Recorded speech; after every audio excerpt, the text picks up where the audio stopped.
रिंकी, एक मरी हुई बिल्ली को यहाँ से हटवाओ जल्दी। जी माँ जी। जैसे ही सभी लोग घर के अंदर जाते हैं, गुलाबो वहां आ जाती है। गुलाबो मरी हुई बिल्ली से बहते हुए खून को देखकर मुस्कुराने लगती है।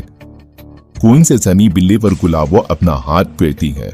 इसका खून तो अभी तक गर्म है। खून की गर्माहट महसूस होते ही गुलाबो की प्यास जग जाती है। गुलाबो के चेहरे के भाव अचानक ऐसे हो जाते हैं जैसे वो कई दिनों से प्यासी हो। गुलाबो की जीभ और लंबी हो जाती है और एक कुचले हुए नाक की तरह फड़फड़ाने लगती है। तभी अचानक पीछे से रिंकी भाभी की आवाज आती है। गुलाबो, तुम यहाँ क्या कर रही हो? रिंकी भाभी की आवाज सुनकर गुलाबो चौंक जाती है। ये यहाँ कैसे आ गई? इसने कुछ देखा तो नहीं? तक कुछ नहीं भाभी, मैं तो बस देख रही थी कि इस बेचारी बिल्ली को किसने मार दिया। डरी और घबराई हुई रिंकी भाभी सचिन की माँ के पास भागी हुई आती है।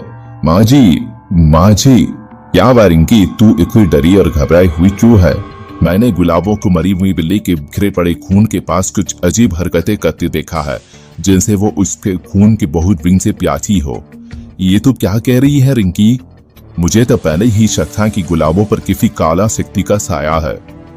सचिन की माँ आगे कुछ बोल पाती उससे पहले ही अचानक उसके हाथ में पकड़ी माला की रुद्राक्ष टूट के जमीन पर गिरने लगी। बिखरे रुद्राक्ष देखकर सचिन की माँ और इनकी भाभी के चेहरे का रंग उतर गया। अनर्थ, मुझे जल्द से जल्द तांत्रिक बाबा से मिलने जाना होगा, वहीं हमारे घर को इन काली शक्तियों से बचा सकते हैं। सचिन की माँ और इनकी भाभी इस बात से अनजान थे कि उनके अगले कदम की जानकारी गुलाबों को सहजे से मालूम है। अच्छा, वो बुढ़िया मुझे रोकने के लिए तांत्रिक की शरण में जाएगी। मैं भी देखती हूँ कि कितनी शक्ति है उस बाबा के पास, लेकिन पहले मैं इस रिंकी की बच्ची को अच्छा सबक सिखा दूं। बहुत जवान चलती है इसकी। उधर सचिन की माँ तांत्रिक अघोरनाथ से मिलने जाती है और इधर गुलाबो चुपके से रसोई में बंद ले खाने में कुछ मिला देती है। अब देखती हूँ ये रिंकी भाभी कैसे चुगली करती है मेरी। अब जरा देखूं ये तासुमा कहाँ है। सचिन की माँ शहर के दूर एक मीरान खंडर के पास जाकर बाबा को टूटने लगती है। बाबा जी, आप कहाँ हैं? हमेशा तो यही होते हैं, पता नहीं कहाँ चले गए। अगर बाबा जी नहीं मिले तो मेरे घर का क्या होगा?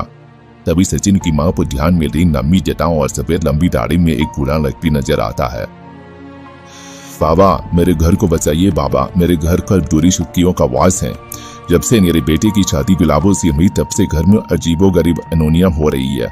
बाबा सर जानता है तुझे अपनी बहू गुलाबों पर शक है कि वो ही इन सब अनोनियों के पीछे है।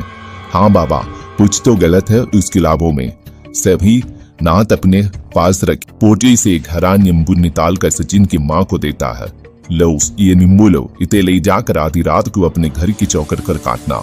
अगर इस नींबू का रंग अंदर से लाल हो जाए तो समझना कि तेरे घर को बुरी शक्तियों ने भेद लिया है। आपका बहुत बहुत धन्यवाद मामा।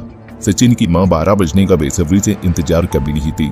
जैसे ही 12 बजे सचिन की माँ बाबा का दिया हुआ हरा नींबू लेकर घर के दरवाजे की ओर निकल पड़ी। मुझे चुपके से ये करना होगा, बिना सबूत के सचिन मेरी बात पर भरोसा नहीं करेगा। गुलाबो इन सबसे अनजान सचिन के साथ अपने कमरे में सो रही थी। जैसे ही सचिन की माँ नींबू का काटना शुरू करती है, कभी अपने कमरे में सो रही गुलाबो को कुछ खोने लगता है। गुलाबो का ऐसा महसूस होता है जैसे चाकू उसकी दर्जन तदास्त चलाया जा रहा हो। वो बहुत बेचैन होने लगती है। सचिन की माँ नींबू को काट उसके 2 टुकड़े कर देती है। नींबू के कट पे ही इसमें से रस की जगह लाल फूल निकलने लगता है। नींबू देख सचिन के माँ से आती फटी रह जाती है और पैर और घबराहट से वो अपनी जगह से हिल भी नहीं पाती। गुलाबो पे कमरे से आती खौफनाक सीन सचिन की माँ के कारों तले जमीन खिसक जाती है। आखिर ये चीख किसकी हो सकती है? जानने के लिए देखते रहिए शैतानी चुभे हैं।